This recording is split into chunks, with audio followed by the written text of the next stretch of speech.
Hello and welcome to the September 24th, 2010 video version of Invested Central's Chart of the Day. I'm Tom Boley, Invested Central's Chief Market Strategist, and it's my pleasure to provide you today's Chart of the Day.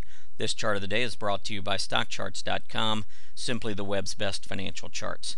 Today we're taking a look at the S&P 500 spiders, ticker symbol SPY.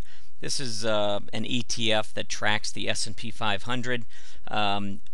Taking a look at the spider, you can see that a couple of patterns have developed here, a couple of head and shoulder patterns, one bearish and one bullish, all within the first 9 months of 2010. Off of the uptrend that we came off of when we bottomed in March of 2009, we came up, we put in a left shoulder in January of 2010, pulled back to the February low that set the neckline on the left side, came all the way back up, put in a new high which represented the head, made our way all the way back down to a neckline, put in the right side of the neckline in late May and early June, and then rose up, touched the 50-day moving average from underneath, which is a classic right shoulder, and then came back down. Now the beauty of this pattern is normally when they break down and you have confirming volume, then you can figure a measurement on that move to the downside.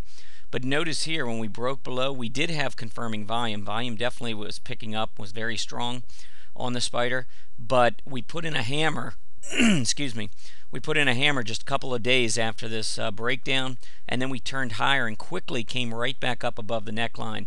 And that negates the head and shoulder pattern. When you get that move back up and you do take out that resistance area, then you can pretty much forget about that head and shoulder and then look to other patterns that develop. But we came back up, we got through the neckline, ran all the way back up, and put in the right side of another neckline, this one an inverse head and shoulder that started at the high back in late April.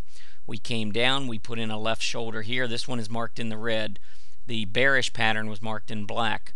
But here we've got the left shoulder in red. We came back up here, put in the left side of the neckline, came back down, put in what would be the head, put in a lower low, which is the head, came back up and put in the right side of the neckline, and then came back down one more time and put in the right shoulder.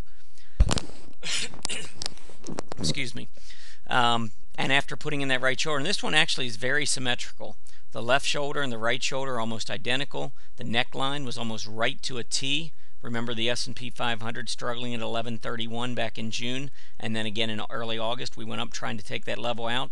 Well, this is this spider which is tracking the S&P 500. So you can see that we have basically this double top which represents the neckline, and then the right shoulder goes in equal to the left shoulder, and then right back up and the big breakout through the neckline.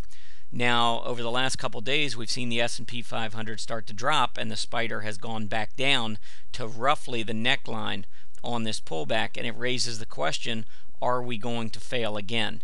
Is this another head and shoulder pattern that is going to present a false breakout? We talked about this a little bit with our members before we made this breakout, that we've got to be careful. Number one, you want to make sure in these patterns that volume confirms. We did have volume confirming on this bearish head and shoulder breakdown back in late June, early July, but it just didn't pan out. It's rare to see these head and shoulder patterns break down with the kind of volume we saw in June and early July and then fail to hold it on the push back higher. But it did, and you have to be willing to accept that and move on. Now we've got a situation where we're making this breakout, or we made this breakout over the neckline and did it on just average volume. And now it looks as though we're ready to turn back down again. So from a bullish perspective, you want to hold this trend line or this neckline on this back test and then break to new highs. We'd like to see more volume coming in. From the bearish perspective, you want to see this neckline taken out to the downside. So we'll see in the days ahead what the market has in store, whether or not we can rely on this pattern with some additional volume coming into the upside, or if it's just simply going to be another false breakdown or breakout of a head and shoulder pattern similar to what we saw back in late June. I hope you've enjoyed our presentation today. Be sure to check out our chart of the day every day at InvestedCentral.com.